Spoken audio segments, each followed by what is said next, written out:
안녕하세요. 반갑습니다. 조금 전에 그 정동환 선생님의 강의를 잘 들었을 겁니다. 이해가 쏙쏙되게 하는 그런 강의였죠.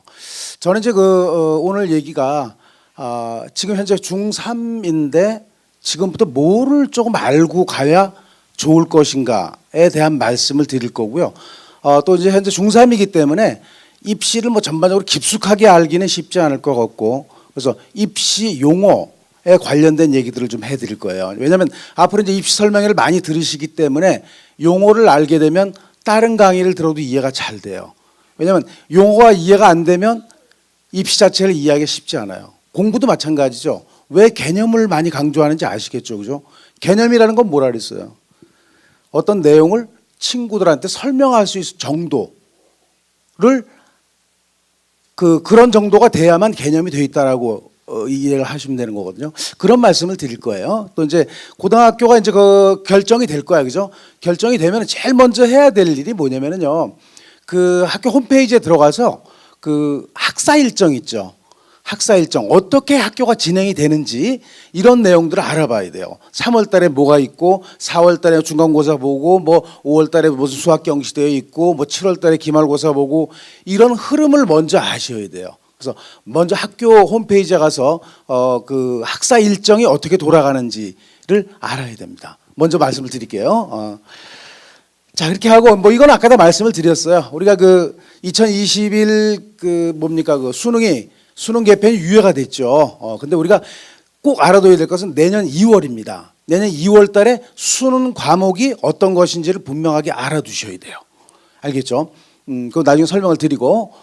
자, 그래서 현재는 우리는 전름발이 비슷해요. 그 내신 같은 경우나 학교 생활은 2015 개정교육과정을 하게 돼 있고, 또 수능은 2009 교육과정입니다.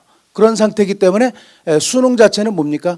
영어하고 한국사는 절대평가. 그렇지만 국어, 수학, 탐구는 상대평가가 그대로 이어진다라는 뜻입니다. 이해가 되시겠죠? 그런데 이제 배우는 것 자체가 아까 정동환 선생님도 말씀하셨지만 기하 같은 경우는 현재로 봤을 때는 수능 과목에 들어가 있어요. 근데 이게 이제 진로 선택 과목이 되다 보니까 선택을 하느냐 안 하느냐 달려 있죠, 그죠? 그런 상태이기 때문에 얘가 들어갈까 안 들어갈까 이런 것들을 내년에 유심히 봐야 된다는 거. 2월 달에. 그다음에 투 과목 마찬가지죠. 이것도 마찬가지로 현재는 수능 과목이 다 들어가 있어요. 들어가 있는 상황인데 과연 새로운 수능에서도 저게 들어갈 것인지. 왜냐하면 진로 선택 과목이에요. 학생들이 선택을 해서 들으면 되고 또 선택 안 하면 안 들어도 되는 거고 이런 거기 때문에 상당히 애매한 그런 상황이라는 얘기죠. 그래서 내년 2월 달에 어떻게 세부 출제 과목을 갖다가 철저하게 잘 봐야 된다는 겁니다. 이해가 되죠? 그런 정도로 이해를 해 두시면 되겠습니다. 자, 그러면 1학년 때는 뭘 해야 될 것이냐 하는 거죠. 전반적인 숲을 보자고요. 1학년 때는 활동을 좀 많이 하는 게 좋아요. 좀 다양하게. 그렇게 하고 또 어떤 선택을 하게 되죠. 문과를 갈 거냐 이과를 갈 거냐 해서 선택을 하게 돼요. 그래서 표준화 검사를 학교에서도 합니다. 그 속에는 이제 지능 검사도 들어가 있고 적성 검사도 들어가 있고 뭐 혼란 탐색 검사 이런 것들이 다 들어가 있어요. 그거를 통해서 문이과를 탐색을 하는데 거기서 그치면 안 돼요. 제가 조금 더 주장을 드리고 싶은 것은 노동부 사이트나 이런 데 가면 청소년 직업심리검사라는 게 있어요. 적어 놓으세요. 청소년 직업심리검사. 이거는 무료입니다. 1년에 한 번씩. 그거를 하게 되면 애매한 부분에 걸려있는 학생들은 우리 나한테 적당한 직업이 나와요. 그럼 그 직업을 하기 위해서는 어떤 진학을 해야 될 것인가를 결정할 수 있겠죠. 그죠? 좀 구체적으로 그런 말씀을 드리는 거죠. 1학년 때는 좀 뭐랄까 학교에서 제공하는 다양한 프로그램을 참여하면서 활동을 하라는 말씀을 드리는 거예요. 그래서 어떤 활동들이 있는지를 보시라는 거예요. 학사 일정만 보는 게 아니라 어떤 동아리가 있는지, 그죠? 또 어떤 뭐 자율활동을 어떻게 해가고 있는 건지, 봉사활동을 어떤 식으로 해가고 있는 건지 이런 것들을 좀 잘 봐달라는 그런 말씀을 드리는 거고, 또 1학년 때는 다양한 경험을 했다는 것 자체가 되게 자기 주도적이고 혼자 스스로 알아서 했기 때문에 쓸 거리가 생기는 거예요. 1학년 때는. 그럼 이제 진로 탐색이 1학년이라면 2학년 때는 어떨까요? 실질적으로 비교과에 올인을 해야 될 시기죠. 학생부 종합전형을 말씀을 드리는 거예요. 이해가 되죠? 그러니까 뭐 자율활동, 그죠? 동아리 활동, 또 봉사활동, 그다음에 진로 활동 이런 것들, 독서 활동 등등등을 구체적으로 해야 돼요. 3학년 때는 할 시간이 없어. 3학년 때 수능 공부해야 되죠. 3학년 때 활동할 시간이 없는 거예요. 그러니까 어떻게 보면 2학년 때 끝이에요. 그래서 2학년을 마친 다음에 사실상 자기소개서를 한번 써보는데 완성도가 60, 70%가 나오면 종합전형을 할 수 있는 거고 써봤는데 20, 30%밖에 안 나와. 그러면 종합전형이 안 되는 겁니다. 그러니까 2학년, 고등학교 2학년 올라가서 그 말쯤에 한번 확인해 보는데 20, 30%밖에 준비가 안 됐어. 그러면 빨리 활동을 끊어야 돼요. 끊고 어떻게 해야 돼? 나는 학생부 교과 전형을 할 건지 아니면 논술 전형을 할 건지 아니면 적성검사 전형을 할 건지 뭐 특기자는 별로 없을 테니까 그렇게 해서 방향을 결정을 줘야 돼요. 그렇게 해서 뭐랄까 좀 한우물을 판다 그러나 그렇게 하지 않으면 안 돼요. 왜? 보통 경쟁률이 40대 1이 넘습니다. 40대 1이 뭔지 아시죠? 40명 중에 1명이 합격을 하는 그런 정도입니다. 그런데 이거 해볼까 저거 해볼까 해서 방향이 잡히지 않고 준비를 한다는 거는 있을 수가 없는 거예요. 그런데 강조하고 싶은 거는 추상적인 준비를 하지 말자. 정말 구체적으로 해야 돼요. 나는 내신 성적 위주의 학생부 교과 전형을 할 건지 아니면 학교 활동과 내신 성적이 들어가는 학생부 종합 전형을 준비할 건지 아니면 나는 인문계를 택해서 국어사회 강점을 가지면서 논술을 준비할 건지 아니면 자연계를 택해서 수학과학의 강점을 가지면서 논술을 할 건지 아니면 사춘기가 너무 오래 갔어. 근데 수학의 여우는 남아있어 아직까지. 그렇다면 적성검사 전형 할 수 있는 거죠. 그래서 한우물을 파야 된다는 그런 것 때문에 빨리 결정을 하는 게 바람직해요. 그리고 실질적으로 합격한 그런 학생들을 보면은요, 학생부 종합전형에 1학년 때부터 준비했다는 학생들이 대단히 많습니다. 40% 정도가 돼요. 2학년 때는 어찌 보면 늦어요. 그렇기 때문에 1학년 때부터 뭔가 좀 방향성을 결정하고 꾸준히 가야 된다는 얘기죠. 그래서 이제 뭡니까 진로와 관련되어 있는 활동을 해야 되겠죠. 내가 어떤 학과를 간다 그러면 거기와 관련되어 있는 전공 적합성에 맞는 활동들을 해야 된다는 거죠. 독서도 마찬가지고 동아리 활동도 마찬가지고 뭐 자율 활동도 있겠죠. 그죠? 이런 것들도 좀 맞춰서 준비를 해야 돼요. 그렇지 않으면 맞추지 않다 보면 나중에 써먹을 수 있는 비교과가 별로 없어요. 막 중구난방이 되다 보니까. 이해가 되시죠? 그런 방향이 되게 중요하다는 거 하면 되고. 3학년 보세요. 3학년 때는 활동할 게 없어요. 수능 준비해야 되고 독서 활동 정도밖에 없어. 그리고 요즘에도 독서 활동은 책 이름하고 저자만 쓰게 돼 있죠. 내용을 쓰게 안 돼 있어요. 그리고 이제 독서를 하긴 하는데 조금 강조하고 싶은 것은 내가 인문계 학생이더라도 제발 자연계 책에 한 2개 정도 주요한 책들을 읽고 써주는 게 좋아요. 자연계는 마찬가지야. 자연계 책만 읽지 말고 인문계에서 중요한 책 한 2권 정도 해서 나는 융합적인 인물이다라는 것을 보여주는 게 좋습니다. 왜? 그런 시대가 돼 있죠 지금. 그죠? 그런 상황이기 때문에 이렇게 하면 되겠습니다. 자, 전반적인 말씀을 좀 드리면 2019학년도를 기준으로 말씀을 드릴게요. 보통 이제 수시가 한 6,000명 정도가 늘어났어요. 그런 상태고, 근데 전체적인 인원수는 한 3,000명, 3,491명이 감소를 했는데 수시가 인원이 늘어났어요. 그러니까 수시가 위주가 돼야 된다라는 거 말씀을 드리는데 제발 수시에 올인하지 말라는 말씀을 드리고 싶어요. 저는 정시까지 해야 돼요. 어떤 폐단이 오냐면은 수능 최저 학력 기준이 없는 학생부 종합전형을 준비한대요. 그럼 수능을 볼 필요가 없잖아요. 학교 생활이 엉망이 돼요. 수능 공부를 안 하다 보니까 특히 3학년 때 그런 상황이기 때문에 합격하기도 쉽지가 않아요. 수능 최저 학력 기준이 없으면 어떻겠어요? 원서 쓰긴 좋겠죠. 수능 최저 학력 기준이 없는데 나도 되고 너도 되고 다 자격이 되는 거야. 그럼 너무 많은 학생들이 집어넣기 때문에 어떨까요? 경쟁률이 높아지겠죠. 경쟁률이 높아진다라는 얘기는 합격하려면 엄청 어렵다는 뜻이에요. 이런 거죠. 막 40대 1이 됐어. 10명을 뽑는데 40대 1이면 400명이죠. 400명이 뽑힌 거예요. 40명 중에 1명이라고 해석할 수도 있지만 390명이 떨어지는 겁니다. 1등부터 10등까지 추리는 거지 40명 그룹 지어가지고 1명씩 뽑는 게 아니죠. 그럼 1등부터 10등 안에 들어야 돼요. 그렇다면 얼마나 대단한 비교과를 해야 될까요? 그죠? 너무나 그것도 처절하고 힘든 일이에요. 차라리 수능 최저 학력 기준이 있는 전형을 선택해서 합격을 하는 것이 바람직하다. 그렇게 하고 끝까지 보세요. 정시까지 간다라는 마인드를 가져야 돼. 그렇게 해서 말씀드리고 싶습니다. 자, 그리고 학생부 교과 전형하고 종합 전형이 많이 들어가는데 학생부 위주의 전형이 많이 커져요. 저 얘기는 뭘까? 내신 성적 관리 잘 해야 돼요. 또 종합전형 같은 경우는 비교과가 있기 때문에 학교 활동 있죠. 아까 정동환 선생님 많이 강조하셨지만 세부 능력 및 특기 사항이라고 있어요. 그건 교과 선생님이 써주시는 거예요. 아까 말씀하셨듯이 질문도 좀 자주 하고 수행 평가할 때 좀 자기주도적으로 하고 이런 식으로 해서 쓰게끔 만들어야 돼요. 생활기록부에 한 선생님만 세특을 써놨다. 별 볼 일 없어요. 여러 선생님이 그 아이를 비슷하게 평가를 하고 있다. 추천서예요. 그거 자체가. 그래서 세특이 대단히 중요하다는 것을 깨닫고 적극적으로 참여하고, 이제는 아까 뭐 수업에 들어가게끔 개정 교육 과정이 바뀐다고 얘기를 했죠. 안 들어갈 수도 없어요. 그렇지만 뭐 선생님이 알아서 해주겠지만 난 이쁘니까 그런 상황은 아니에요. 알겠죠? 그리고 이제 그 학생부 교과가 상당히 많은 것처럼 보이지만, 내가 만약에 상위권 대학이다, 뭐 스카이를 출발해서 서울에 있는 뭐 상위 15개 대학 정도에 간다 그러면 교과는 별로 많지 않아요. 종합전형 준비를 해야 돼요. 그러니까 내가 어디에 가느냐에 따라서 준비 방법은 달라요. 나는 사천을 지키겠다, 동네 파수꾼이 되겠다, 그런 사람들은 교과 준비해도 됩니다. 왜냐하면 사천을 무시하는 게 아니라 지방의 대학들은 4등급이 넘어도 학생부 교과 전형으로 합격할 수 있어요.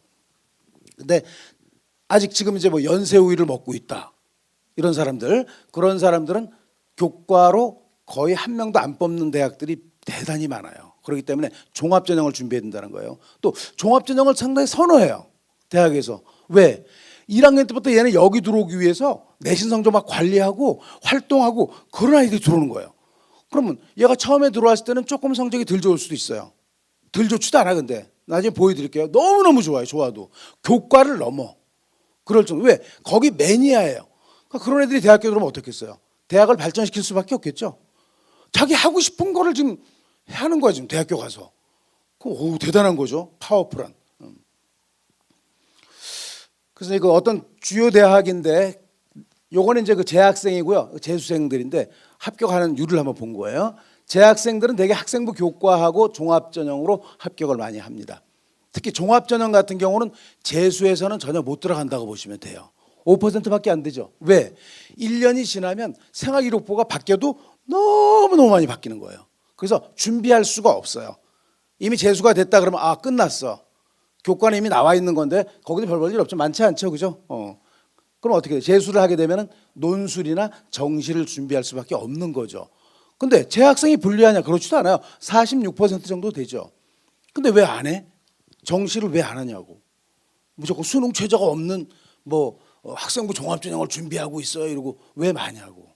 그러면 안 된다라는 얘기예요. 알겠죠? 참고적으로 아시면 되겠습니다. 자, 전형 요소가 이제 여러 가지가 있는데, 대학교를 전형할 수 있는 뽑는 그런 요소가 있는데, 학생부는 기본이에요.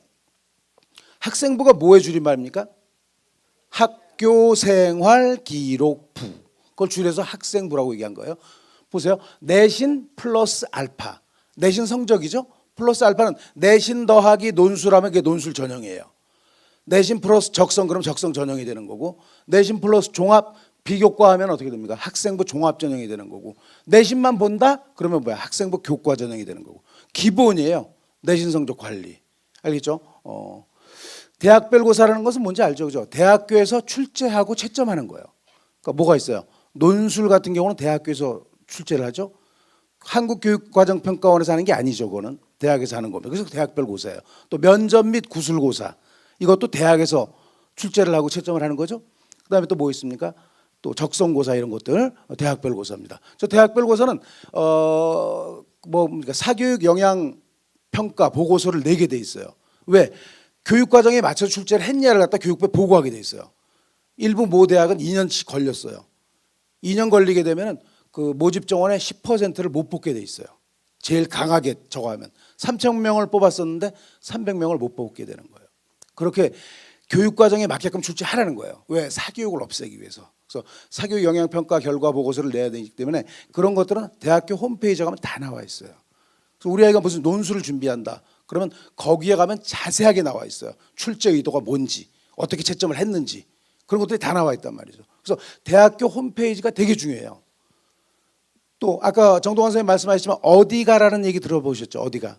ADIGA. 어디가? 그게 뭐냐면 교육부하고 대학교육협의회 포털 사이트예요.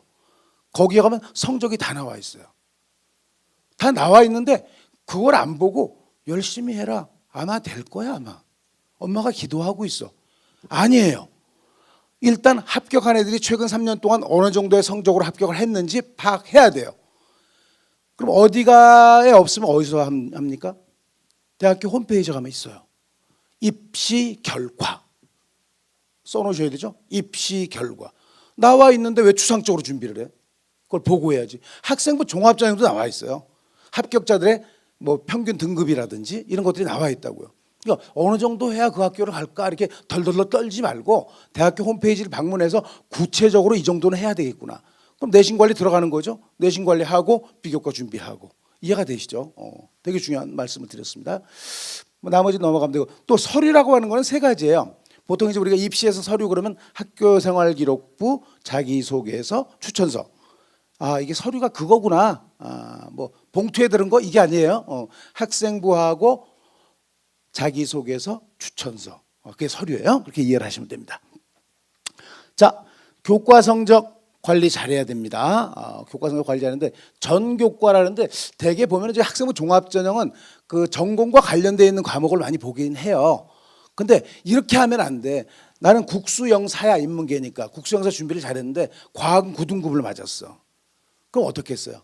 대학 입학사정관이 봤을 때 얘는 공부는 그런 대로 하지만 인성이 참 더러운 애구나. 그런 오해를 받을 수 있겠죠. 제발 일부러 9등급을 맞지 말라고. 혼신을 다해서 준비하는 건 아니지만 성의껏 시험은 봐야 된다는 뜻이에요. 알겠죠? 그런 거 되게 중요하고 또 성적의 추이를 봐요. 그와 관련되는 과목의 성적이 올라가고 있는지 내려가고 있는지 종합전형은 되게 중요한 거예요. 왜? 내려가는 애들은 어떻게 했어요? 얘 뽑으면 대학을 말아먹겠구나. 계속 내려가고 있는 중이야. 더 내려갈 수 있다는 얘기죠. 그런 걸 본다는 얘기죠. 그다음에 세특 아까 말씀드렸죠. 세특 너무너무 중요해요. 세부능력 및 특기사항. 많은 선생님이 써주시기를 만들어야 돼. 본인들이 만들어 달라는 거. 봉사활동도요. 뭐 이렇게 뭐 쓰레기 줍기 뭐 나쁜 건 아니죠. 그렇지만 자기 그 전공과 관련돼 있는 봉사가 좋아요. 그리고 마음속에 진정 우러나와야 돼. 그냥 했어요. 이게 아니라 이런 거죠. 예를 들면은 일주일에 1시간씩 토요일 날 내가 갔어 봉사활동을. 그럼 한 달에 봤자 4시간밖에 안 돼요. 그죠? 그러면 12달이면 48시간밖에 안 되죠. 근데 얘는 어떻게 한 거야? 토요일 날 1시간은 계속 빼가지고 그걸 한 거야. 너무너무 마음에 와닿는 봉사를 한 거죠. 자기의 마음이 우러나서 거기까지 체크가 되는 거예요. 시간만 보고 뽑는 게 아니라는 뜻이에요. 이해가 되죠? 정말 내 주도적으로 마음에서 우러나서 봉사한 그런 내용들이 되게 중요하다는 말씀을 드리고 싶고요. 리더십도 뭐 반장을 3년 동안 역임했다가 중요한 게 아니에요. 한 일이 없어. 차례 경례만 해서 아무 소용 없어요. 뭐 무슨 허들의 일을 했더라도 뭔가 주도적으로 자기가 했고 그래서 리더십이 발휘가 되면 그게 리더십이 되는 거지 내용을 보겠다는 겁니다. 물론 자율활동 속에서 우리가 반장도 하고 부반장도 하고 막 그렇게 하지만 그것보다 중요한 것은 내용이다라는 것으로 이해를 하시면 되고요. 동아리 활동 저것도 마찬가지죠. 전공과 관련돼 있는 동아리를 하는 게 좋아요. 아무 동아리나 막 해가지고 막 종합적으로 하지 말고 그러면 자유전공학부밖에 못 가요. 갈 데가 없어. 너무 중구난방으로 준비를 하게 되면 이해가 되시죠? 뭔가 방향성이 있어야 돼. 그죠? 방향에 맞게끔 준비하는 것이 바람직하다라는 그런 말씀을 드리고요. 독서 활동 아까 말씀드렸고 수상 경력 있으면 있을수록 좋아요. 왜? 수상 경력이라는 건 뭡니까? 어떤 활동을 했을 때 결과죠. 결과물이 있는 거예요. 그럼 어떻게? 이 결과물을 가지고 어떤 동기에 의해서 그걸 했는지, 어떤 과정으로 했는지, 결과는 이렇게 나왔다. 그 다음에 나는 거기서 느낀 점과 배운 점이 이거다. 얼마나 쓰기 좋아요. 500자 쓰는 건 이유도 안 돼요. 근데 결과가 없다 보니까 추상적으로 적을 수밖에 없잖아요. 그래서 우리나라 그 고3들이 보면은 고3 때 8월 달이 어떻습니까? 전부 다 소설을 쓰고 있어요. 그죠? 자기 소개서를 써야 되는데 자기 소설을 쓰고 있어요. 그러니까 자기 소개서는 뭐냐면은 그 팩트 있죠, 팩트. 뭘까? 생활기록부에 간단하게 적어 있는 거를 풀어 쓰는 거예요. 팩트도 없는 거를 만들어 쓰면 그건 다 허위예요, 허위. 알겠죠? 그러니까 생활기록부에 많이 남아 있어야 돼, 흔적이. 그걸 가지고 풀어 쓰는 거. 수상 경력도 뭐 몇 명 2학년 중에 얘가 최우수상을 받았다 이렇게만 돼 있잖아요. 그럼 그 상을 어떻게 준비를 했는지, 과정은 어땠는지, 결과가 이렇게 나왔고 거기서 느낀 점과 배운 점 뭔지 이렇게 쓰면 되잖아요. 그래 풀어 쓰라는 얘기예요. 팩트 없으면 그건 소설이에요. 사정관도 봐주지도 않아요. 그건 자기소개서가 아니야. 뭐 출결서, 뭐 종합의견은 뭐 됐고요. 자, 나이스 학부모 서비스. 학생부 항목이 10가지가 있어요. 10가지가 있는데 비교과가 뭘까요? 비교과. 비교과가 뭐예요? 비교과를 물어보면요, 동아리 활동이요 이렇게 얘기하는 애도 있어요. 봉사 활동이요 이런 애도 있어요. 거기서 8번이 뭡니까? 교과 학습 발달 상황이 교과예요. 내신. 무슨 얘기인지 알겠습니까? 그럼 비교과는 뭐예요? 교과가 아닌 것. 8번 빼고 다 비교과예요. 이해가 되십니까? 그렇게 이해를 해놔야 돼요. 비교과가 뭐예요? 동아리 활동이요, 봉사 활동이요. 이건 답이 아니라는 거지. 8번을 제외한 나머지가 전부 다 비교과입니다. 교과가 아니니까. 아시겠죠? 또 전형 방법은 두 가지로 나눌 수가 있어요. 일괄 합산이 있고 한 방에 끝나는 거죠. 예를 들어서 뭐 뒤에 나오는데 그 일괄 합산 전형이고, 단계별 전형은 1단계에서 몇 배수를 뽑고 2단계에서는 다른 요소를 가지고 마무리 짓는 방법을 단계별 전형이라고 얘기를 해요. 이해가 되시죠? 뭔 얘기인지? 이런 거죠. 예를 들어서 중앙대 학생부 교과 전형 어떻습니까? 교과 70에 비교과 30. 끝! 한 방에 끝났죠. 그럼 이게 일괄 합산 전형이에요. 이해가 되시죠? 수능 최저는 있습니다. 합격선 1.4에서 2.2. 높다. 그게 아니라니까. 이거 알 필요 없어요, 사실상. 그죠? 중앙대를 들어가면 어느 정도 들어가야 돼? 뭐 입시 상담원들이에요? 아니죠. 뭘 알아야 돼요? 그 관은 얼마나 될 건가를 찾아봐야지. 대학교 홈페이지에 가서 1.4에서 2.2다 카더라. 뭐가 그렇게 중요해요? 우리 아이가 갈 대학교에 그 학과는 합격 그 선이 어느 정도인가를 알아야 되는 거 아닙니까? 그걸 어디서 한다고요? 어디 가라는 통합 사이트나 대학교 홈페이지에 가면 나와 있다고요. 알겠습니까? 두리뭉술하게 알지 마세요. 홍익대 교과 100 깔끔하죠? 이게 일괄 합산 전형이에요. 고대 봅시다. 고대 추천 1전형은 교과 100으로 3배수를 뽑죠. 내신 성적 가지고 3배수를 뽑는다는 거예요. 그러니까 만약에 10명이면 모집 정원이 10명이면 몇 등까지 뽑겠다는 거예요? 3배수면 30등까지. 이해가 됐습니까? 그럼 이제 2단계에서 마무리 져야 되잖아요. 면접 100이에요. 어머나. 성적 가지고 30등까지 끊어놨어. 일단 말 시켜보면 알지 않나요? 말 시켜보면 얘가 고대 들어올 만한지 안 한지 다 알죠. 뭐 대단한 것도 아니고 뭐 학력과 관련된 것도 물어볼 수 있어요.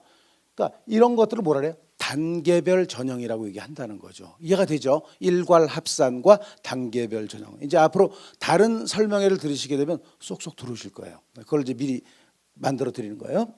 이건 최저학력 기준이 뭔지 알죠? 아무리 내가 논술을 잘 썼더라도 최저학력 기준이 안 되면 떨어지는 거예요. 왜? 이 정도를 요구를 하는 거야. 이런 거죠. 동국대 경찰행정 논술입니다. 세계 등급합 5. 세계 영역 등급합이 5예요. 그럼 뭐야? 113. 그럼 112는 안 되는 거네. 되는 겁니다. 딱 5를 맞추라는 얘기가 아니에요. 5 이내를 뜻하는 거예요. 뭔 얘기인지 알겠죠? 122. 되시죠? 그걸 알아야 돼. 내가 갈 대학의 어떤 전형은 수능 최저학력 기준이 얼마인지 알고 준비를 해야지. 그죠? 알아야 어떤 영역으로 그거를 맞출 건지까지 준비가 되겠죠. 그렇게 전략적으로 준비를 해야 된다는 거. 뭐 참고적으로 나타낸 거니까 이해를 하시면 됩니다. 자, 아까 영어 절대평가 얘기 나왔죠. 절대평가 최저학력 기준으로 사용하는 대학이 83개국입니다. 그럼 영어 하나 잘해놓으면 아까 3개합 5인데 영어가 내가 1등급이야. 그럼 어떻게? 2개합 4만 맞추면 되는 거죠. 3개합 5인데 하나 1등급 맞아 않았잖아. 그럼 2개합 4만 맞추면 되는 거죠. 1, 3이나 2 정도 맞추면 되잖아요. 미리 잡아놔야 돼요. 절대평가로 된 거. 뭐 있어? 영어하고 한국사. 얘네들은 미리 공부해서 잡아놔야 돼요. 한국사 공부할 수 있는 방법도 알려드릴 거예요. PDF 파일로 되어 있는 게 있어요. 그걸 읽고 어떤 유형을 한 10가지를 발표했어요. 한국교육과정평가원에서. 그거 보면 그렇게 출제하겠다는데 그걸 안 보고 공부를 하는 거야. 그럼 어떻게? 짜증을 내요. 왜 돌아가신 분들을 파가지고 내가 공부를 해야 돼. 이러고 앉아있는 거야. 그러니까 짜증나니까 공부가 안 되는 거야. 그죠? 쓸데없는 데서 점수를 많이 깎여버리는 거예요. 그래서 그런 것도 드릴 겁니다. 나중에. 자, 이게 6월 모의평가였었는데 1등급이요 8% 나왔어요. 상대평가는 뭔지 알죠? 1등급이 뭡니까? 상대평가는 1등급이 4%까지예요. 근데 영어 1등급은 90점 이상이면 1등급이에요. 90점부터 100까지. 그래서 2등급은 80점부터 89점까지 맞으면 2등급이에요. 그렇죠? 어때? 8%가 나왔어요. 근데 저것도 믿지를 못해요. 9월 달 보니까요. 5%까지밖에 안 나왔어요. 우와, 어렵게 되면 상대평가랑 별 차이가 없어요. 그 뭐하러 절대평가라고 했니? 짜증이 나는 거 우리가 봤을 때는. 그죠? 상대평가라면 조금 더 그렇다면 저 아이들한테 부담이 좀 줄어진다며. 그런데 아니야. 그 9월 달 보니까 이제 수능 보면 좀 더 쉬울 거예요. 아마 6월로 돌아오지 않을까 싶어요. 근데 보세요. 42,183명이 1등급이에요. 그래서 여기 쭉 보니까 어때요? 가고 싶은 대학들 있죠. 전부 거의 다 가고 싶은 대학들이죠. 그죠? 거기 인원 보니까 어때요? 35,359명이에요. 여기에다가 건국대, 동국대, 홍익대, 숙명여대 정도만 섞어주면 어때요? 이 인원을 넘겠죠. 그 얘기는 뭐냐면 서울에 있는 상위권 대학을 가려면 영어는 1등급은 확보가 돼야 된다. 이런 뜻이에요. 이해가 되죠? 90점은 맞아야 된다. 90점 이상은. 조금 더 볼게요. 자, 2등급까지 봤습니다. 2등급을 보니까 80점부터 89점까지 7만 4천 명이야. 합해니까 얼마입니까? 11만 한 6천 명 되죠? 11만 6천 명인데 서울이 7만 명 뽑아요. 수도권이 4만 명 뽑아. 합하면 얼마예요? 11만 얼마죠? 11만 7,625명이야. 어떻습니까? 거의 똑같죠? 서울의 수도권까지 가려면 영어는 한 2등급 정도는 확보를 해야 된다는 의미로 받아들이기. 그래서 미리미리 준비해서 영어를 확보를 해야 됩니다. 절대평가가 쉽다고 오해하지 않기. 아까 정동환 선생님도 강조하셨죠. 그거 아닙니다. 나는 절대 1등급이야 라는 걸 만들어 놓기를 간절하게 바라겠습니다. 자, 이거는 이제 정시 반영 방법인데 서울대 갈 학생들은 영어 별로 어때요? 별로 저게 없어. 0점부터 9등급 맞아도 4점밖에 감점이 안 돼. 근데 어떨까? 서울대는 4점 덜 맞으면 떨어지는 거죠. 그렇죠. 그런 정도이기 때문에 또 그렇게 있을 수도 없는 일들이고 또 2등급이 0.5점인데 최상위권은요 0.1점 가지고도 정시에서 판가름이 날 수 있어요. 왜? 타이트한 아이들이죠. 거의 틀리지 않는 아이들이잖아요. 근데 봐. 연대를 난 갈 거야. 그러면 1등급이 100점이야. 2등급이 95. 이거 해야 되겠죠? 점수가 한 5점 차이 나잖아요. 나 2대 갈 거야. 2대. 250점, 240. 어머. 등급 한 등급 떨어지는데 10점씩 차이가 나요. 그러니까 내가 갈 대학은 영어를 어떻게 반영하는지도 알아야 돼요. 에이, 영어 별로 반영 안 된대. 영향력이 별로 없대. 안 하는 거야. 3학년 때 하면 돼. 웃기는 얘기예요. 내가 갈 대학은 어떤지를 미리 알라는 얘기예요. 알겠죠? 자, 그러면 그 6월 평가원 모의 평가가 약간 379점을 맞았어요. 표준 점수를. 그럼 어떻게 해야 돼? 그냥 버리지 말고 어디쯤 갈 수 있을까? 그래서 배치표를 한번 봐야 될 거 아니야. 얘는 수학교육과를 희망했어요. 그래서 배치표를 한번 봤더니 어떻게 돼? 동국대학교 정도 갈 수가 있어. 근데 얘는 동국대학교를 선호하지 않고 하여튼 동국대학교 갈 점수는 됐어. 그럼 수시 때는 어느 정도 쓰면 될까요? 수시에 몇 장을 쓰나요? 6장 씁니다. 6장 쓰는데 그럼 범위가 있어야 될 거 아니야. 막 씁니까? 막 쓰는 건 아니죠. 그러니까 이게 잣대가 되는 거예요. 6월, 9월 평가와 모의 평가가 잣대가 딱 돼서 정시에 정도 갈 수 있으니까 또 겸손하게 아래 대학을 씁니까? 그러진 않겠죠. 이거보다 위에 대학을 쓰는데 어느 정도 쓸까요? 제 생각은 한 10점 정도만 올렸으면 돼요. 터무니없게 3, 40점씩 올렸으면 다 불합격입니다. 사고력의 차이가 있기 때문에. 그래서 10점만 딱 올려보면 어떻게 돼요? 홍익대학교 정도는 갈 수 있겠구나 하는 생각을 할 수 있죠. 그러면 정시는 나 성균관대를 가고 싶어. 어머 392야. 그럼 어떻게 해야 돼? 빼기 해봐야 되는 거 아니에요? 몇 점이나 모자란지 알아야 될 거 아니야. 빼봤어. 392에서 379를 뺐어. 13점이 모자라. 별것도 아니죠. 13점만 올리면 동대 가는 게 아니라 성대를 가는 거야.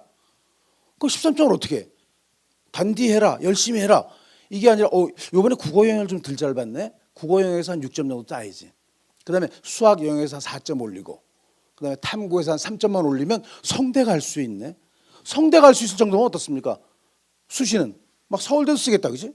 그죠? 390에 10점 올리면 서울대도 쓸 수 있는 거 아니에요. 그러니까 자기 위치 확보가 되게 중요한 거예요. 저 밑에 해놓고 나서 막 위를 막 쓰는 거야. 안 된다는 뜻입니다. 꼭 기억해 놔야 될 것이 한 10점 정도. 최악의 경우는 한 15점 정도 올려서 쓴다라고 생각하면 돼요. 상담을 하다 보면요. 6, 70점씩 올려서 막 쓰는 애들이 많아요. 다 불합격입니다. 합격하길 간절히 기도는 하지만 안 됩니다. 모의고사 성적표 볼 줄 알아야 되죠. 고등학교 올라가면 성적표가 이런 게 나올 거예요. 모의고사 본 다음에. 그럼 여기 기타 참고 자료가 나와요. 얘 자연계인가 봐. 국수과 80.87이야. 저게 뭐냐면 국수, 과탐 세 개 합한 게 80%라는 뜻이에요. 그게 뭐야? 상위 20%라는 뜻이에요. 자연계인데. 그럼 어디야? 어디 정도가? 한성대, 서경대, 서울의 끝선 정도예요.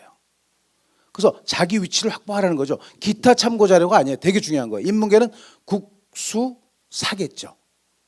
이해가 되죠? 영어는 절대평가니까 안 집어넣고 되게 이제 만드는 거예요. 그리고 여기 안에 보면은 수학 영역에도 다 자세하게 나와요. 계산, 이해, 추론, 문제 해결 나오고 있죠. 수학을 공부하는데 무조건 책 꺼내놓고 문제를 푼다? 성적이 안 올라. 코피는 나오는데 성적은 안 올라. 왜 그럴까요? 자기 모자라는 부분을 해야 되는데 그냥 저 계산만 하고 앉아 있고 이해 능력만 하고 있는 거. 얘가 모자라는 건 정작 뭡니까? 추론이 모자라죠. 16점 배점에 8점 맞았어요. 그럼 반 틀린 거야. 그러면 추론 능력 위주로 공부해야 되는 거 아닙니까? 문제 해결도 보니까 35점 만점에 19점을 맞았어. 물론 전국 평균보다는 잘 맞긴 했죠. 그렇죠? 그러니까 저것도 좀 하위 개념까지 보고 나서 어디에 포인트를 두고 공부해야 될 것인지를 알아야 효율적인 공부가 되지 않냐 하는 얘기예요. 그러니까 추론 능력이면 되게 뭘까? 수열과 관련된 거예요. 되게 수열. 이렇게 수가 나열되면 그 끝은 어딜까? 추측해서 답 쓰는 거죠. 그다음에 이제 증명 능력 쭉 가다가 브랭크 넣기 이런 것도 추론 능력이에요. 그와 관련된 거를 공부해야 성적이 올라가는 거예요. 근데 왜 그냥 계산하고 이해만 하고 있어? 그럼 성적이 안 오른다고 짜증내고 그러고 있어요. 내가 어디가 얘 영어 보니까 어떻습니까? 전반적으로 문제가 있는 건 아니죠. 듣기 만점이죠. 말하기 만점, 읽기 박살 24네, 쓰기 20점 만점에 11점이에요. 그럼 얘는 읽기나 쓰기가 부족한 거죠. 위쪽은 괜찮잖아요. 저까지 봐야 된다는 뜻이에요. 이해가 되죠? 그다음 여기 밑에 있는 ABCD는 뭘까요? ABCD. 지금 아셔야 돼요. 문제의 난이도입니다. A는 뭐냐면 80% 이상의 아이들이 맞은 문제예요. A를 틀렸어. 그거는 진짜 패야 돼요. 자학도 해야 돼. 왜? 그거는 무성의한 거예요. 자기가 그냥 이 성적이 안 나는 대충 본 거야. 그럼 안 되지. 또 EBS 연계율 70% 얘기 많이 하잖아요. 그죠? 그럼 줄여질 가능성은 있어. 그죠? 그래서 너무 많이 줄이면 어떤 생각이 들어요? 너무 많이 줄이게 되면 사교육이 활개를 칠 겁니다. 연계 70%가 되게 중요한 거예요. 70%의 그런 종류의 문제들을 어떻게 개념과 원리를 활용한다든지 그래프나 도표, 그래프 이런 것들을 이용해서 출제한다든지 또 한 가지는 뭘까? 또 문제를 변형, 축소, 확대해서 비슷하게 출제하는 거예요. 70%를.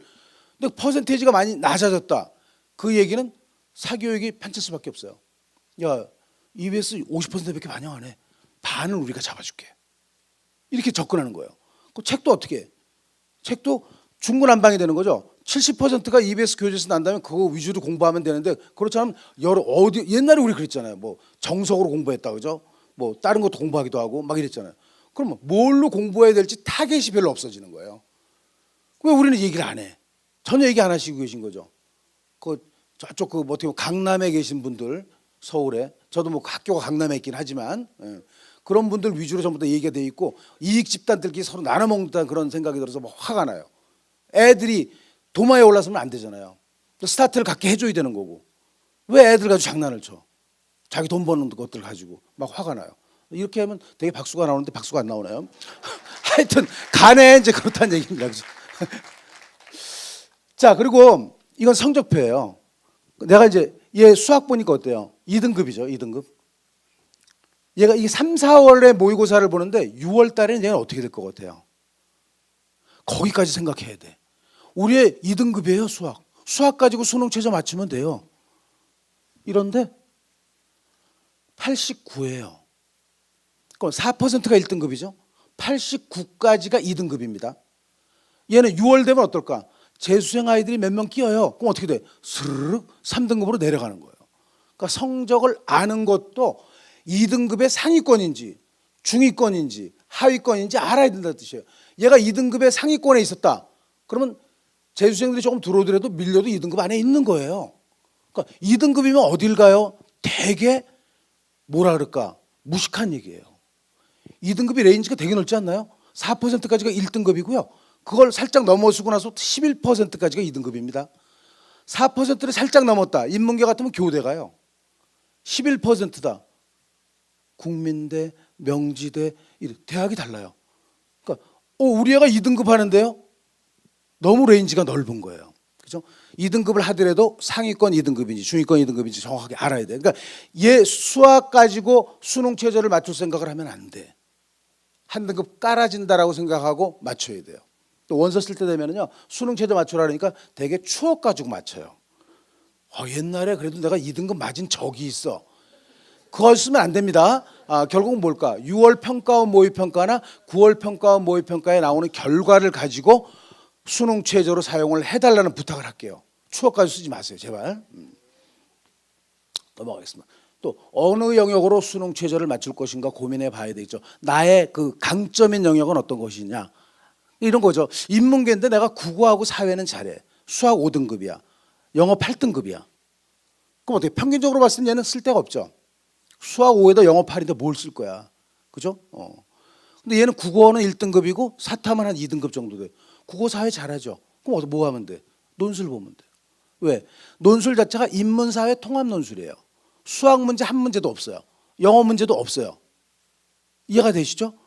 그 부분적으로 강점을 뽑을 수도 있어야 된다는 뜻이에요. 자연계야. 수학, 과학 잘하면 돼요. 국어 7등급이야. 영어 8등급이야.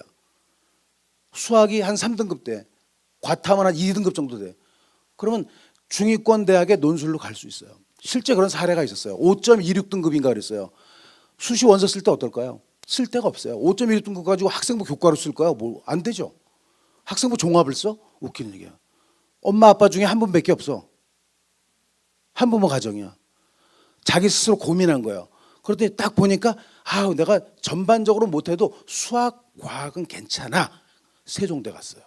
세종대 공대 가서 지금 잘 다니고 있어요. 그러니까 내 성적의 강점은 무엇인지도 발견할 수 있어야 돼요. 평균 가지고 그냥 무너지지 말고. 아시겠죠? 오늘 상당히 많이 똑똑해지시는 거예요. 내 아이를 뭐라고 생각합니까? 또 학생들은 나는 뭐라고 생각해? 정의를 안 해봤어요? 학생들 물어보면 학생이요! 그래요. 그거 되게 중요한 거예요. 자기 직업을 얘기한 거죠. 그럼 공부를 해야 되는 거죠. 직업이 그러니까. 저 딸이요! 괜찮아요. 딸로서 부모님들을 충족시켜주기 위해서 열심히 하겠다는 그런 얘기겠죠. 또 어떤 얘기들을 많이 하는 거야. 내 아이는 뭐라고 생각을 하세요? 어머님들이나 아버님들은. 두자. 왼수. 왼수죠, 뭐, 그죠?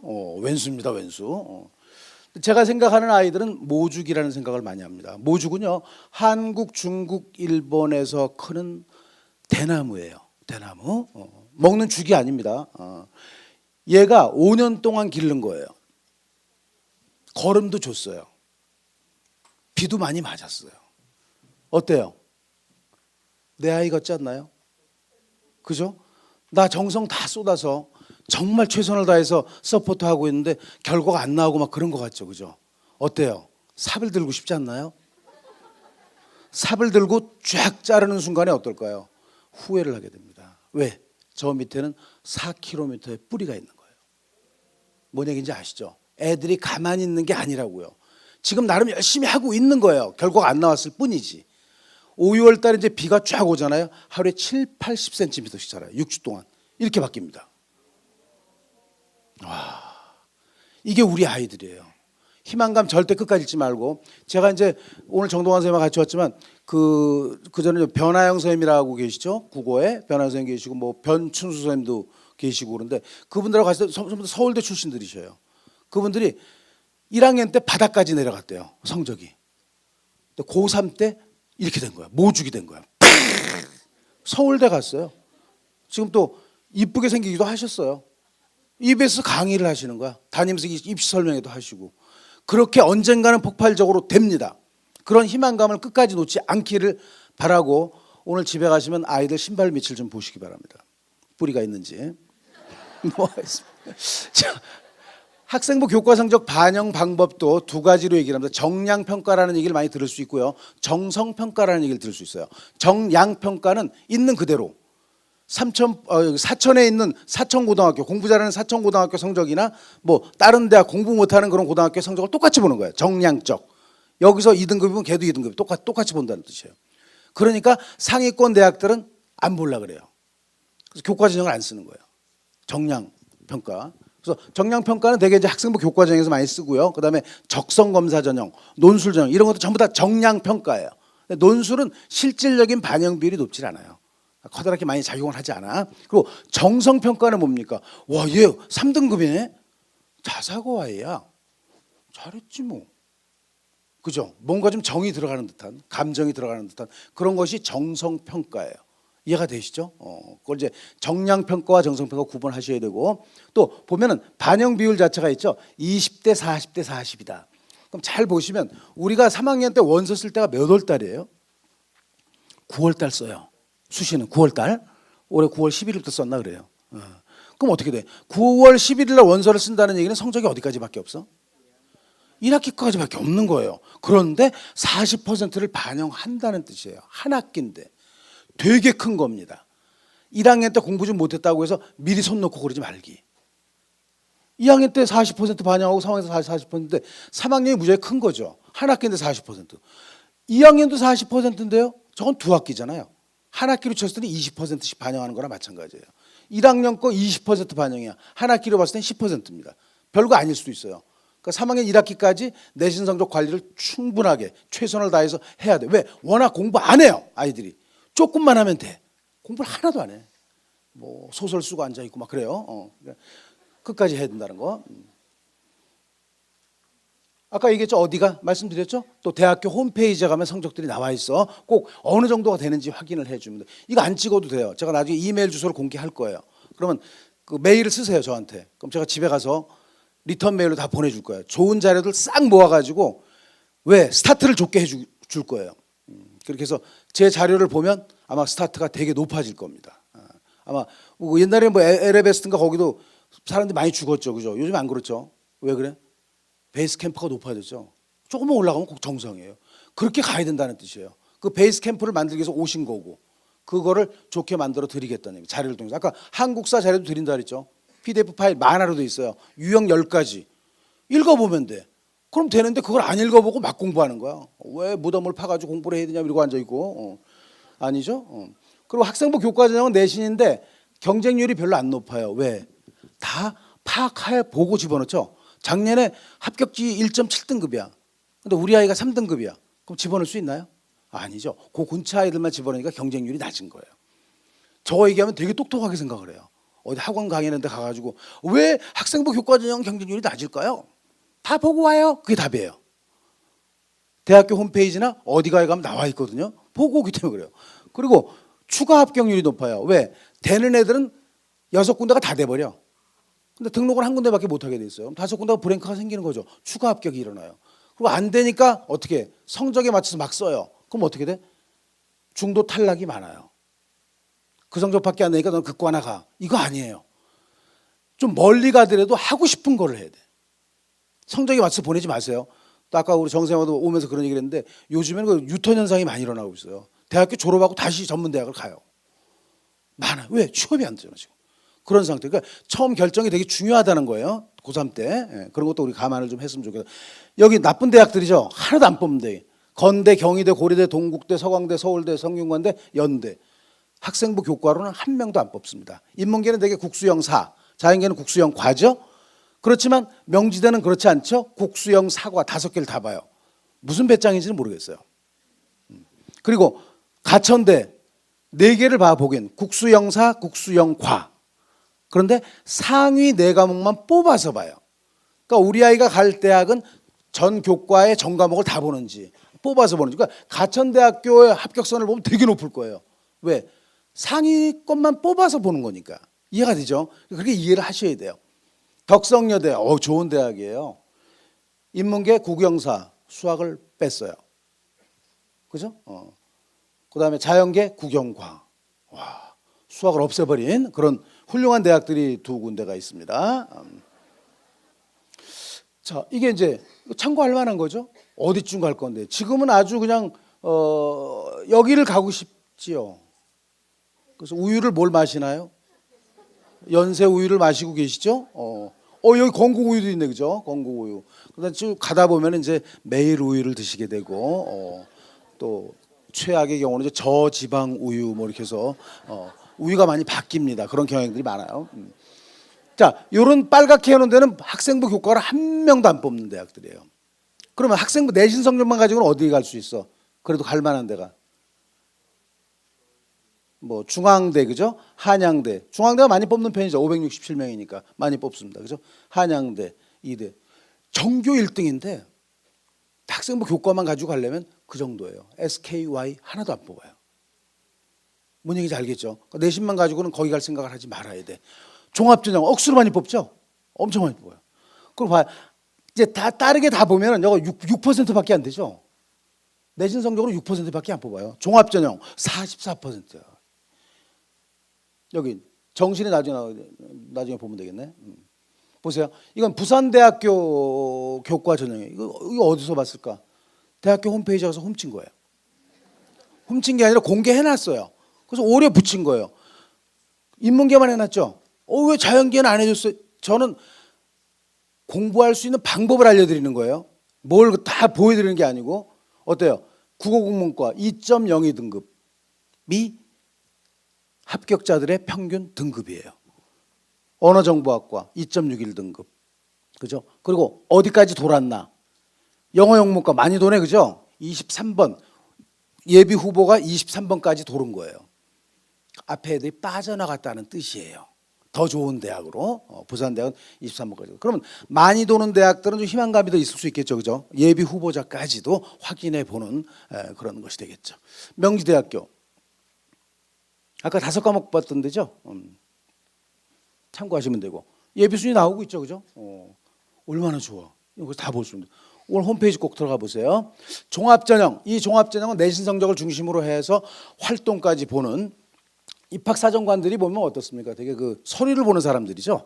그 사람들이 뭐 자기소개서, 추천서, 면접, 비교과 활동, 내신 성적을 보면서 모집단위 특성에 맞게끔 종합적으로 평가하는 겁니다.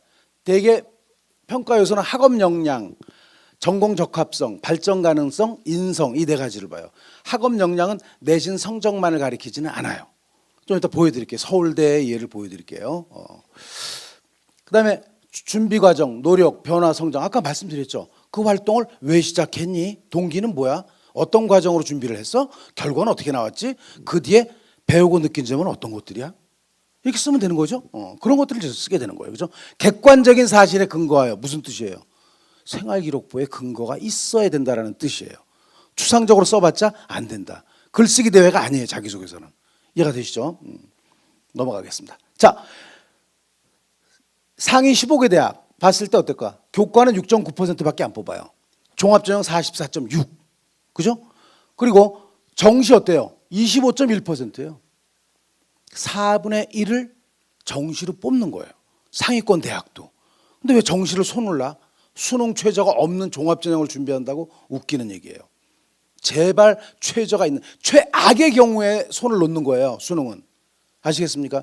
이런 것도 있어요. 논술은 우리 애가 잘하는데 그 수능 성적이 안 따라올 수도 있잖아요. 그죠? 그러면 12개 대학이 논술 시험을 보는데 수능 최저가 없어요. 그거 할 수 없이 쓰는 거지 그걸 일부러 쓰지 말라는 얘기. 그죠? 하나의 전형으로 봤을 때는 대단히 많죠. 26.2%니까. 근데 전국적으로 봤을 때는 어때요? 학생부 교과가 41.9죠. 그러니까 서울 수도권을 지나서는 어떻게 돼? 학생부 교과를 많이 뽑아요. 왜? 잣대는 교과밖에 없다. 이래가지고 내신 성적까지 많이 뽑는다는 뜻이죠. 근데 아직까지는 상위권의 희망을 가지고 있는 거죠. 그 위쪽을 보세요. 이거 준비해가지고 안 되겠구나. 종합전형을 준비한다라는 생각. 내신 성적과 더불어서 학교 활동 준비도 철저하게 한다라는 생각을 가지고 준비하기. 됐죠? 넘어가겠습니다. 한번 다시 한번 강조한 거고요. 뭐 이거 어때요? 일괄 합산 전형이 많죠, 그죠? 일괄 합산 전형 한 방에 끝나잖아요, 그죠? 자, 서류백은 뭘까? 면접이 없어요. 보통 보면 학생부 종합전형은 1단계에서 뭐 몇 배수 뽑고 2단계, 1단계 70에 무슨 면접 30 이런 식으로 많이 뽑아요. 그게 다음이 이제 그렇죠. 이런 거지. 이렇게도 많이 뽑긴 한데 우리 애가 말을 못해. 묵비권 행사를 해. 그걸 여기 보내면 돼, 그죠? 왜? 서류백이잖아요. 말을 안 해도 되는 거야. 아이의 특성에 따라서 보내면 되는 거죠. 말을 못하는데 어떻게 보낼 거야. 서강대 자기주도 전형이나 서강대 일반 전형으로 해서 보내면 되고요. 여기 이제 교과 플러스 서류 있죠. 이런 것들은 종합 전형을 빙자한 교과 전형일 수 있어요. 내신 성적을 정량적으로 보겠다는 거예요. 종합 전형에도 불구하고 교과 플러스 서류가 나왔다. 그러면 내신 성적 많이 보는 대학이에요. 합격수도 많이 높아졌을 거예요. 참고하시면 되고요. 자, 이건 이제 수능 최저가 많이 없어요. 중앙대도 없고 뭐 경희대도 없고 많이 없습니다. 그죠? 상위권 대학은 그렇지만 있어요. 최상위를 아직까지는 그렇잖아요. 그죠? 최상위를 우리는 지향을 하고 있다. 그러면 최저 어떻게 맞출 것인가 고민해 보면서 준비하기. 됐죠? 넘어갑니다. 자, 학업 역량 아까 말씀드린 대로 세특 되게 중요해요. 수상 중요하고 전공 적합성, 전공과 관련되어 있는 활동을 하는 것이 바람직하다라는 얘기. 발전 가능성은 뭘까? 얘를 뽑았을 때 우리 학교를 발전시킬 수 있을 것인가까지 보는 거예요. 그다음에 인성은 저기 자기소개서 3번 항목이 인성인데요. 미리미리 해놔야 돼. 고2 때까지. 고3 때 갑자기 애가 바뀌어가지고 뭐 협동도 하기도 하고 배려도 하기도 하고 이건 아니라는 거죠. 2학년 때까지 마무리 짓기 3번 자기소개서는 마무리 짓는 걸로 그렇게 하면 되겠습니다. 자, 보여드립니다. 서울대 겁니다. 얘 어떤 과목인데 5월 1등급 맞았어요. 얘는 2등급 2개, 1등급 3개예요. 그럼 뭐 누구를 뽑겠어요? A를 뽑겠죠. 앞에 A를. 근데 B가 뽑혔어요. A 떨어졌어요. 그러니까 난리가 난 거죠. 전교 1등은 떨어뜨리고 전교 2등을 붙였다. 서울대는 이상하다. 미친 거 아니냐. 뭐 이렇게. 근데 보니까 어때요? 얘 1등급인데 89죠. 2등급인데 87이에요. 1등급인데 94예요. 2등급인데 93이에요. 별 차이 없죠. 등급이 달라서 그렇죠. 얘 1등급 할 때 어때요? 거의 퍼펙트죠. 얘 1등급인데 거의 턱선이죠. 그러니까 얘는 A의 성향은 1등급 거의 거기서 자리를 지키고 있는 거야. 얘는 화끈하게 하고 이런 것들은 약간 모자란 거죠. 그래서 뭐 어디까지 보냐면은 세특을 봤어요. 세특. 성실하고 차분하게 수업을 잘 듣는 학생. 서울대 갈 정도면 그 정도는 다 하죠. 얘는 논리적인 이해력이 타의 추종을 불허하고 내용 자체가 다르죠. 이걸 보는 거예요. 수상 경력도 봤어요. 뭘 장려해. 계속 장려하고 있어. 장려상 둘이야. 얘는 장려상, 우수상, 최우수상을 받았어요. 그러니까 학업 역량이라는 뜻은 무조건 내신 성적을 의미하는 것은 아니다. 세부 능력 및 특기 사항에 어떤 내용이 적혀 있느냐가 되게 중요하다는 뜻이에요. 그래서 선생님하고의 교류 자체가 매우 중요하다는 그런 말씀 드리는 거고요. 그리고 얘는 있죠. 이공계인데 1.45등급이고 1.75등급이에요. 누구를 뽑겠어요? 얘를 뽑고 싶죠. 근데 이공계이기 때문에 전공 적합성에 의해서 수학, 과학 위주로 본 거예요. 사령관들이. 봤더니 A는 11123, 22111. 뭐 비슷한 거 같은데 그죠? 21224, 32111. 어때요? 조금 성향이 다르지 않나요? 얘는 어떻게 돼? 처음은 창대하나 끝은 미미하다. 얘는 처음은 미미하지만 끝이 창대한 스타일이죠. 거의 비슷하긴 한데. 그래서 B가 뽑힌 거예요. 성적을 본다는 거예요. 빨간 애들을 뽑지는 않으려고 애를 써요. 파란 애들을 뽑겠다는 의지. 이해가 되죠? 성적 올라가는 게 좋습니다. 자, 개인 특성, 세부 능력 및 특기사. 이거 선생님들이 쓰시긴 하는 건데 어때요? 논리적인 이해력을 지니며 물리 분야에서 타의 추종을 불허하고 능력을 지녀서 써놨어. 상당히 추상적이지 않나요? 그죠? 딱 보니까 평소 돌림 힘과 일의 원리에 대한 흥미를 가지며 그 챕터에 있는 내용들이에요. 구체적으로 쓴 거죠. 구체적으로 써야 합격할 가능성이 높다는 것을 강조하고 있고 상 13번 받았어요. 얘 상 8개 받았어요. 얘가 합격을 했어요. 얘 불합격이에요. 왜? 상의 질이 나빠. 아까 정동환 선생님도 강조하셨지만 얘네는 최우수상이 10개예요. 최우수는 하나여야 되지 않나요? 최우수가 10명이에요. 어머. 우수상 30명. 남발이죠. 얘는 1명, 2명, 4명이에요. 진로 봤을 때 얘가 훨씬 낫다는 거죠. 상위권 대학들은 이런 것까지 본다는 거예요. 그래서 대학교의 그 고등학교의 어떤 그 뭐랄까 현재 우리가 진행하고 있는 그런 내용도 보고하게 돼 있어요. 다 보고 평가를 하는 겁니다. 그러니까 막 평가하는 게 아니고. 얘 82시간을 했어요. 창의적 체험 활동을. 근데 얘가 합격이고 얘는 불합격이야. 여기까지 똑같아요. 홍보함. 근데 보니까 교내 공시적 과제에 상관없이 직접 유시 제작을 제안했으며 인터넷 매체를 이용해서 캠페인을 확산하려고 노력. 개인적인 노력들이 많이 들어가 있죠. 여기까지는 똑같고 얘가 뽑히는 거예요. 이런 것도 우리가 감안하면서 이렇게 봐. 부산대학교입니다. 학생부 교과전형 보니까 어떻게 돼? 국어교육이 1.39예요. 여기 학생부 종합이 1.73. 뭐 그렇겠지 뭐. 교과 성적 좋은 애 이렇게 뽑혔겠지. 근데 수학교육 보니까 학생부 교과전형으로 2.17도였는데 1.63이죠. 어머 이게 웬일이야? 종합전형이 더 좋아요. 아까 말씀드린 대로 얘네들은 부산대학교의 뭐랄까 매니아들이에요. 1학년 때부터 난 부산대 수학교육과를 갈 거야. 준비한 거예요. 전남대 볼게요. 전남대 수의학과 내신 성적 학생부 교과는 1.6등급이죠. 어떻습니까? 1.18이죠. 어머. 얘는 고향을 안 떠나겠다는 뜻이에요. 고등학교 1학년 때부터 해서 내신 관리 거의 탑이죠. 1.18이면 탑 아닙니까? 이런 애들이 들어간다는 뜻이에요. 그러니까 종합전형이라고 해서 내신 성적이 조금 불리하니까 쓰는 전형이 아니다. 미리미리 1학년 때부터 준비하고 해서 내신도 잘 따고 합격을 해야 된다는 그런 말씀드리고, 지방 공립대들은 이런 경향을 보이고 있어요. 지금 오히려 종합전형의 아이들이 성적이 더 높아진다는 거. 자, 논술 아까 말씀드린 대로입니다. 수능 최저가 있는 전형을 준비하는 게 바람직하다. 선행학습 영향평가 결과 보고서 상당히 길긴 하지만 어떻게 대학교 홈페이지에 가면 다 있어요. 사교육을 사용하지 않고 우리 했다라는 그런 내용들이 들어있는 거죠. 이거 이제 뭐 나중에 얘기를 하고, 여기서 논술 전형도요 인원이 조금 늘어났어요. 성신여대가 신설했어요. 그다음에 한국기술교대가 신설해가지고 인원이 조금 늘어났습니다. 근데 전반적으로 다른 대학들은 인원을 좀 줄이고 있는 상황이고 그런 상황이라는 것을 알아두면 되고, 33개 대학에서 논술을 봅니다. 그러니까 뭐 어떤 데 가서 얘기를 하다 보면은 뭐 우리 학교는 한 명도 논술로 간 적이 없는 그런 전설을 가지고 있다. 근데 고등학교를 통째로 뽑지는 않습니다. 개별적으로 대학 가는 거예요. 그러니까 개별적인 특성이 너무너무 중요하다는 거죠. 우리 학교는 이러지 마세요. 내 아이는, 나는 어떤 특성을 가지고 있는지가 중요하다는 거죠. 넘어갈 거고요. 최저학력 기준입니다. 경희대 인문 2개 등급 합 4, 2개 합 4예요. 1, 3, 2 정도로 맞추면 되는 거죠. 그다음에 중앙대 탐구 한 과목을 본다는 거죠. 3개 등급 합 5. 근데 탐구 한 과목을 내가 1등급을 맞았어. 영어 1등급이야. 3개 합 5야. 그럼 나머지 영역에서 하나 3등급만 맞으면 된다는 뜻이죠. 이해가 되죠. 그래서 최저가 어떤 것인지 뭐 참고하시면 되는 거니까, 지금 뭐 3년 후의 얘기니까 뭐 전형 방법이고요. 봐요. 여기는 언어 논술만 보는 거예요. 언어 논술만. 수학 논술 보는 거 아니에요. 수학 영어 못해도 돼. 그러니까 언어 잘하면 돼요. 그다음에 수학 같은 경우는 어떻게 들어갈까? 상경계열 같은 경우는 수학을 많이 강조를 하죠.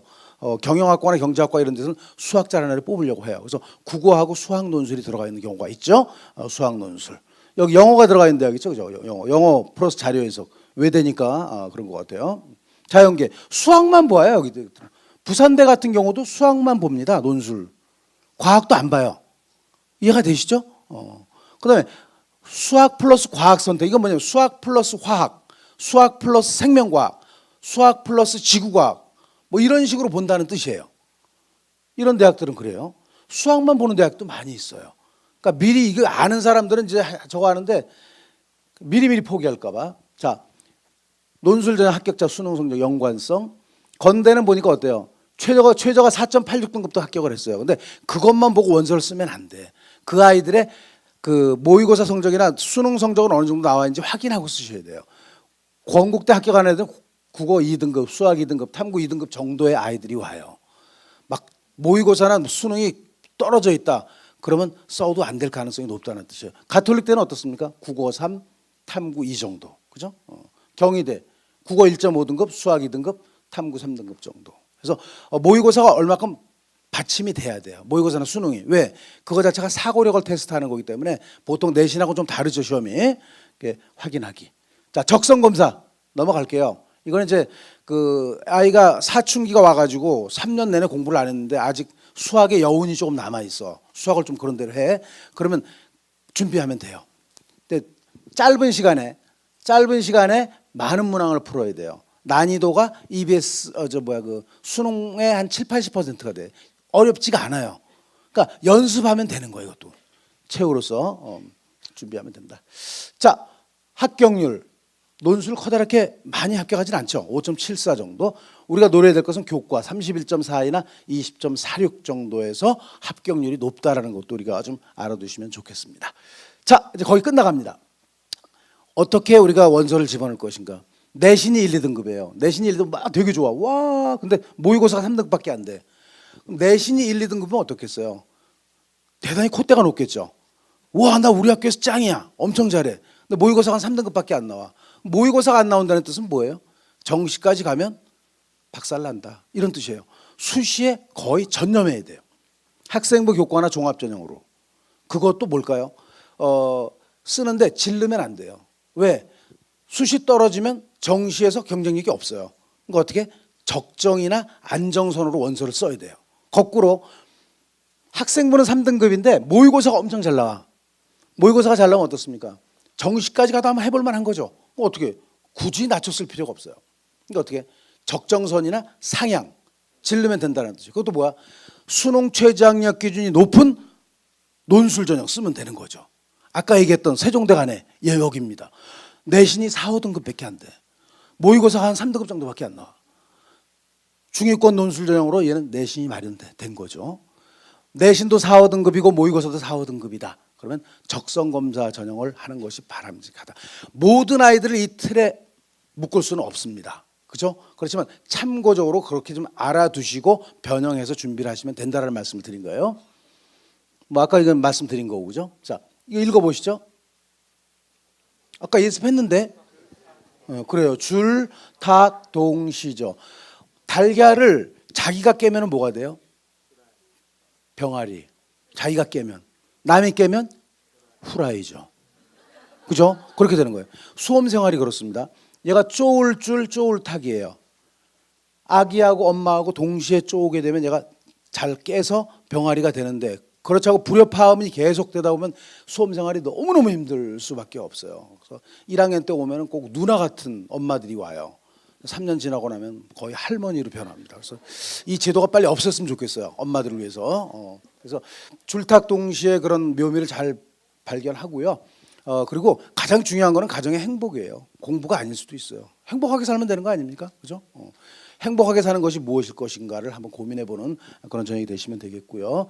제가 이메일 주소를 공개한다 그랬죠. kslee111 @한메일.net 해서 그 메일을 보내주시면 돼요. 근데 그 소감을 조금 적어주시면 좋겠죠, 그죠? 근데 이 소감을 이렇게 길게 잘 적으시는 분들의 자녀들은 좋은 대학을 가더라고요. 근데 짧게 네가 아까 주기로 했잖아 이렇게 적은 사람들은 별로 잘 못 가는 것 같은 그런 불길한 예감이 들어요. 뭐 어려운 입시 강의인데도 불구하고 너무 집중력 좋게 뭐 첫 번째 강의는 그 정동환 선생님께서 학교 생활 위주로 쭉 설명을 했고 저는 이제 입시 위주로 준비를 했거든요. 하여튼 고생 많이 하셨고요. 3년 후에는 쾌거를 이루시기 바랍니다. 감사합니다.